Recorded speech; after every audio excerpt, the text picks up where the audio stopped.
So మనం చూసుకున్నట్లయితే ఇప్పుడే వెదర్ రిపోర్ట్ తో మేము ముందుకైతే వచ్చానమాట. సో ఈ విధంగా చూసుకున్నట్లయితే మొత్తంగా ఏపీ తెలంగాణలో శుక్రవారం భారీ వర్షాలు అయితే రాబోతున్నాయి. ఒక పక్కన ఎండలతో దంచి కొడుతూ ఉంది, ఒక పక్కన అదే పక్కన చిరుజల్లు పడుతూ ఉన్నాయి. కొన్ని ప్రాంతాల్లో వర్షాలు, కొన్ని ప్రాంతాల్లో ఎండలు. దాదాపు ఏపీ తెలంగాణలో ఇదే పరిస్థితి ఉంది. అప్పటి వరకు భయంకరమైన ఎండలు కాసి ఒక్కసారిగా వర్షాలు అయితే పడుతూ ఉన్నాయి. అయితే మనకి ఏపీలో చూసుకుంటే ఉత్తర కోస్తా జిల్లాల్లో వర్షాలు అయితే రాబోతూ ఉన్నాయన్నమాట.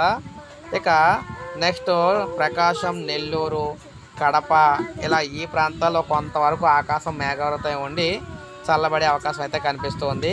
ఇక తెలంగాణ విషయానికి మనం వచ్చినట్లయితే తెలంగాణలో మాత్రం మనకి ప్రజెంట్ ఉన్న సిచ్యువేషన్ ప్రకారం ఈ ఎండలు అయితే గట్టిగా దంచి కొట్టబోతున్నాయి అన్నమాట. శుక్రవారం నాడు ఎండలు అయితే గట్టిగా పడతాయి.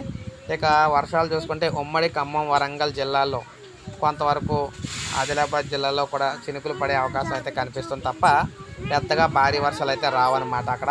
సో ఇది మనకి లేటెస్ట్ అప్డేట్ వెదర్ రిపోర్టు. ఒక లైక్ చేయండి, సబ్స్క్రైబ్ చేసుకోవద్దు, మన ఛానల్ సబ్స్క్రైబ్ చేసుకొని ఫాలో అవుతారు.